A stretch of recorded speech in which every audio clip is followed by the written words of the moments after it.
Hey everyone, welcome back. You guys sent in some really interesting stuff for us to deep dive into today.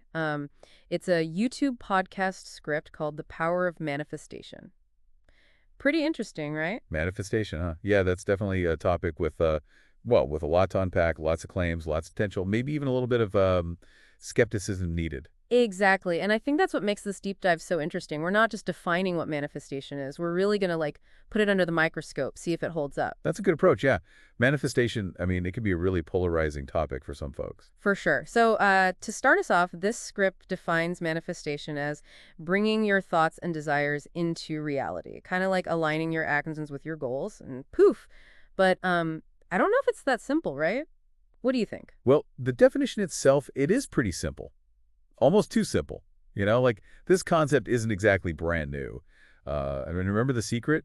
Oh, yeah, that was huge. Yeah, exactly. It was all about the law of attraction, right? Like attracts like positive thoughts, positive outcomes. Manifestation seems to be kind of riding that same wave. It's like the secret 2.0 or something. Yeah, maybe. Maybe it's just repackaged for a new audience. Okay, so even if the term feels new, the idea itself has been around for a while. But this script also throws in some scientific terms like law of attraction and, neuroplasticity. Can those things really explain how manifestation works? I mean, is that legit?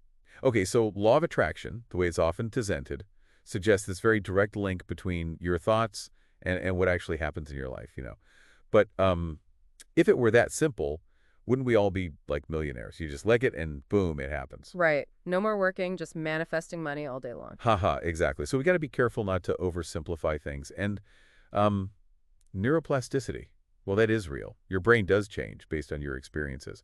It's more about learning and adapting, not about, like magically manifesting your dream car. So it's more like if you practice something consistently, like learning an instrument, you actually change your brain.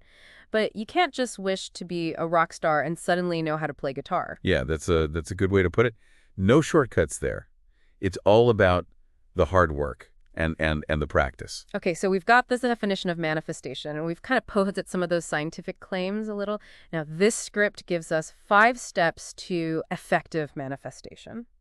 You want to dive into those? Sure, let's see what we've got here. Step 1, clarity of goals. Basically figuring out what you actually want to manifest. That seems pretty basic, right? Yeah, I mean, goals are important no matter what. Even if you don't believe in the whole manifestation thing, having clear goals is crucial for pretty anything you want to achieve. So maybe a point for manifestation there. Okay, step 2, visualization. Like really vividly picturing what you want. Does that actually do anything? It can be powerful, especially if you combine it with action.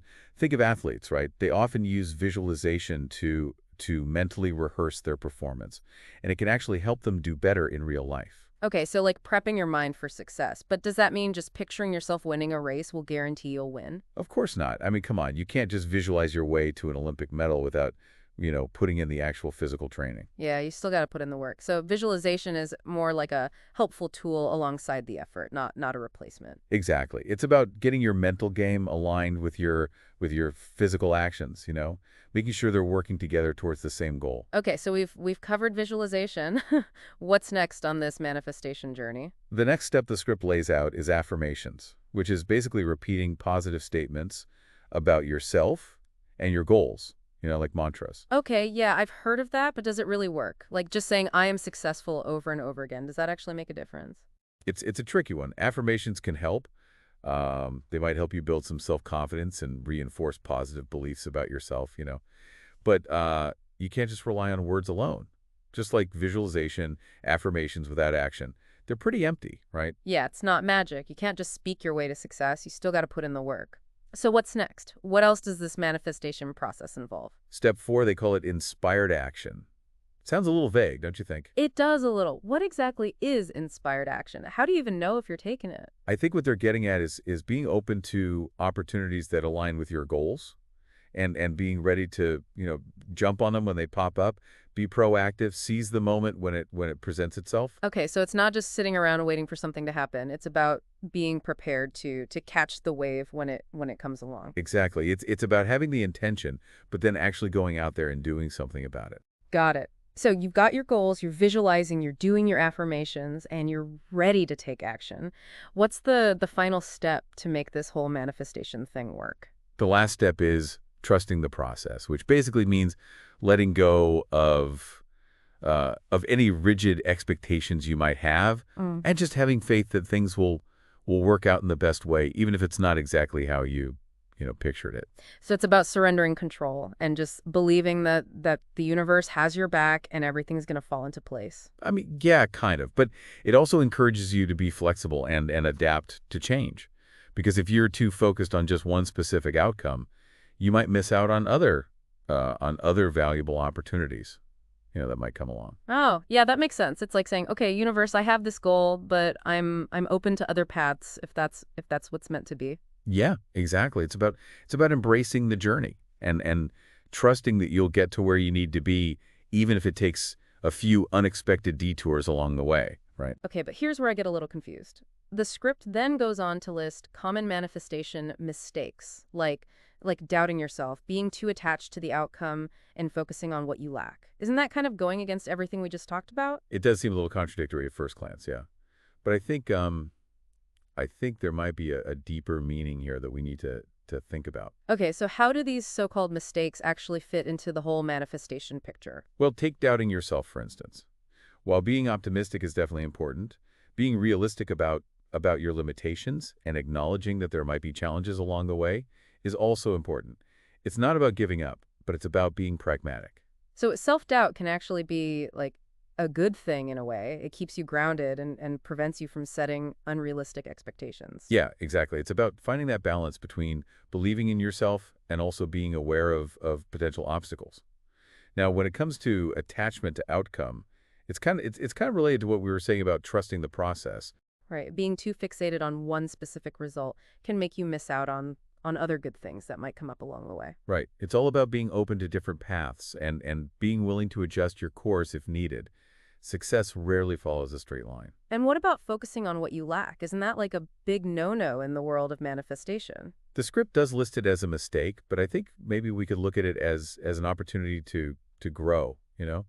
While it's normal to want things we don't have, if you're constantly dwelling on what's missing, it can really bring you down. So maybe instead of focusing on what you lack, you should try to focus on what you do have and appreciate that. It's like turning a manifestation mistake into a mindfulness exercise. Exactly. And that shift in perspective, I think, is really powerful. It allows you to cultivate gratitude for what you already have while still working towards what you want. Now, this script also shares a story about someone who manifested a career change. They talk about visualizing, working for themselves, building their skills, and finally quitting their job to pursue their passion. Sounds like a classic manifestation success story. It does fit the narrative, yeah. But it makes you wonder, was it really manifestation that made it happen? Or was it just, a combination of hard work, preparation, and then being in the right place at the right time? So, was it the universe making things happen, or was it just this person putting in the effort and being ready when the opportunity came knocking? That's a good question, and I think it's one that our listeners should think about for themselves. It's like that age-old question, how much of success is actually attracted and how much is just plain old hard work and dedication? Yeah, it's a really interesting question. Like, do we actually have control over what happens in our lives, or is it all just, fate?